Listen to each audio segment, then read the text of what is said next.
Allez, c'est parti pour un petit tour de Jeep. Ici, en partance de cette place, mesdames et messieurs, à la découverte de la belle histoire de la Seconde Guerre mondiale.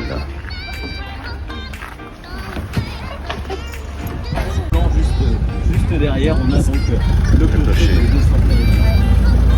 Donc là, on va quitter un petit peu la civilisation et on va se rendre dans la jungle normande. En bois. La fameuse photo qui a été prise ici du tout premier soldat, enfin les parachutistes qui ont débarqué ici même, voilà, a été prise à cet endroit-là. Extraordinaire. Donc rien n'a changé depuis l'époque. Alors c'est vraiment typiquement une photo, je dirais, de propagande. Cette photo, elle est publiée dans les journaux américains, donc quelques jours après le débarquement.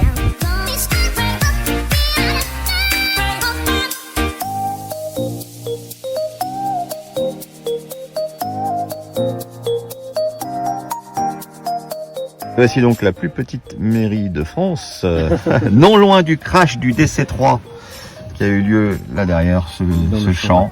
Et voici le mémorial ici, forme d'avion, où l'ensemble de l'équipage est mort. Bienvenue. Donc ici, étaient réfugiés les Allemands, les parachutistes sont venus le faire prisonnier. 21 prisonniers allemands et ici. Avec donc cet appareil photo trouvé sur l'un des Allemands, et bien ils ont donc photographié cette photo, comme vous pouvez le constater.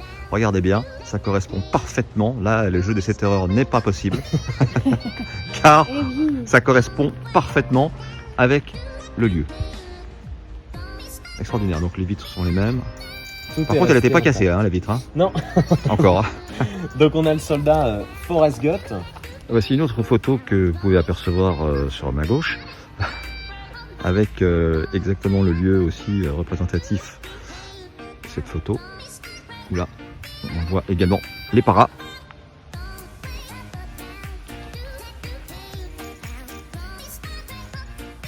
Et la maison en arrière-plan. Ouais, un autre lieu que vous pouvez voir également ici. Alors là, on voit moins bien, évidemment, l'arrière-plan, légèrement la voûte derrière, voilà. Ici, et là, le début de la fenêtre ou la porte? C'est la porte. La porte que vous voyez là-bas au fond. Voilà, on distingue ici.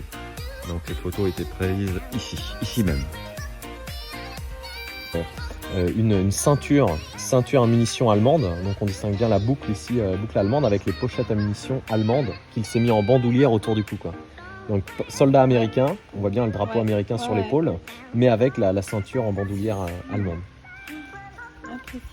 Là, c'est l'artillerie lourde, et vous voyez bien le bâtiment à l'arrière-plan, toujours. Magnifique. Hop, splendide. Donc 1944.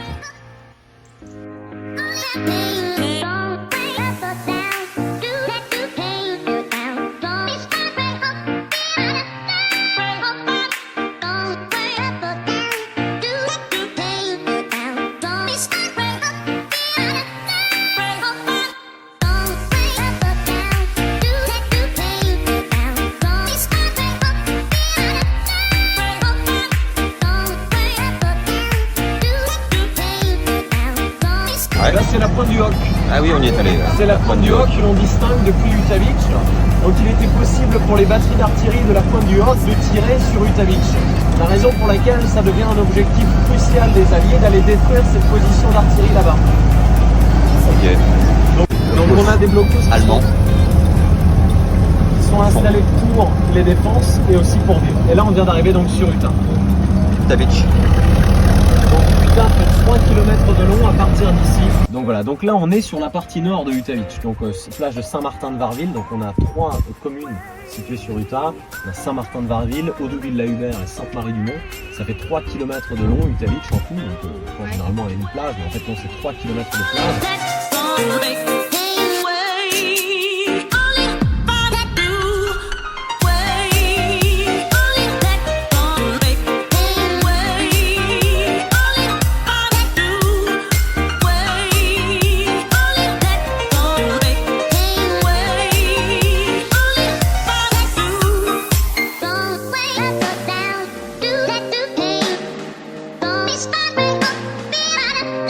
Dans une nouvelle photo. Ah oui.